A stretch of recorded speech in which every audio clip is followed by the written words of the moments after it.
खुलुमबाय बयखौबो। आं नैबेखौनो बुंनो सानदोंदि एबाराव साननैसोआव इउटुबाव मा जागासिनो दं जोंनि बर' इउटुबारफ्रा।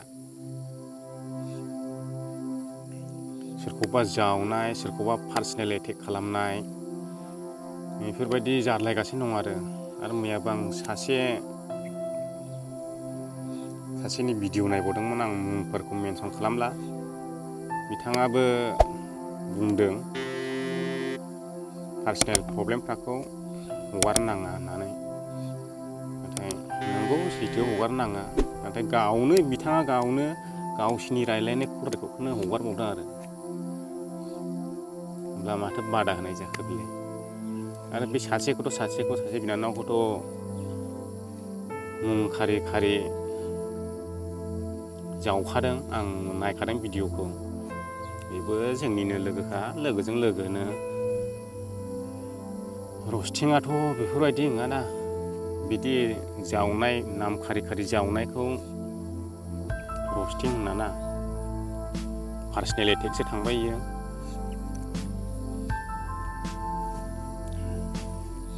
गोरोन्थियाथ' बयहाबो जाखायो। गोरोन्थि जायोब्ला, टेनसन जायोब्ला हमथानो हायै जायो गोसोखौ। बे समावहाय गोसोआ हगारसारबानो मा खालामगोन मा खालामा बिदि पार्सनेल बाथ्राफोरखौ हगारफ्लाङो।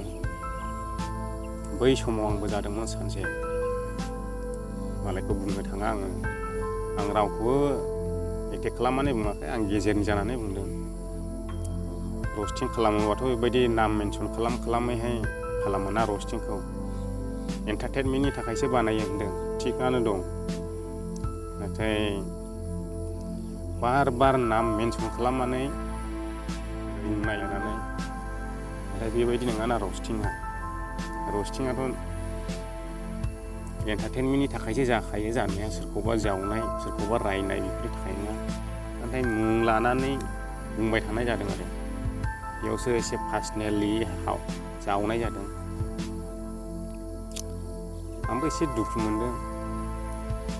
खालामनायनि थाखाय बादा गैया, खालाम। नाथाय बेबायदि मुं मेनसन खालामलायनाङा आरो बारनो। बेखौ रस्टिं बुङो। माथो बुंबावनो लोगोफोर, प्रब्लेमाथ' जानानै थांखाबाय।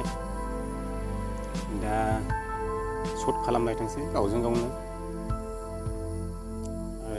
जोंलाय माथो गेजेरनि जानांगौ जाहैयो। रस्टार होनोब्ला गासैबो बुजिजोबखायो। गोबां दङ जोंनि बर' इउटुबारफ्रा रस्टिं खालामग्रा। होनब्लाबो बे दाख्लैनि भिडिअआ एसे आलादा जादों आरो बेखौ रस्टाराव खोख्लैजाया आरो रस्टिंआव खोख्लैजाया आंनि बायदिब्ला। आं स्रिल' थादों, रावखौबो जेबो होनाखै। गावसोरजों गावसोरसो कल रेकर्डनो मानो हगारलायगासिनो गावसिनि रायलायनाय, पार्सनेलि रायलायनाय।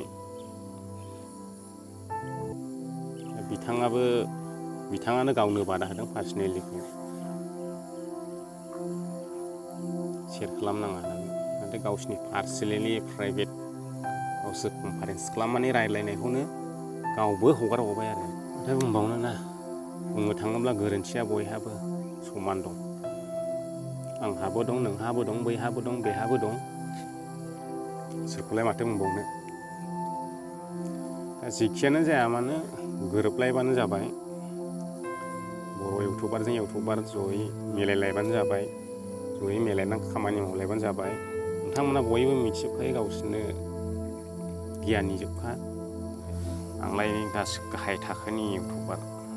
खालि आंथ' ब्लगिंल' बानायो बांसिन। आं जेबो होनाय जाया। बेल' आंनि चेनेला। ब्लगिं चेनेलखौ सोरबा मोजां मोनो, सोरबा मोजां मोना। माने जोंनि आसामनि बाहेरानि मानसिफ्रासो बांसिन नायखायो आंनि भिडिअखौ। आरो माथो बुंबावनो लोगोफोर, नोंथांमोननि बे जावलायनाय रायज्लायनायखौ खोनानानै थानो हायैनि थाखाय आंबो एसे शेयार खालामनो साननानै बे भिडिअखौ खालामनाय जाबाय। एसेनोसै। गोजोन्थों बयनिसिमबो। जै बर' हारिनि जै।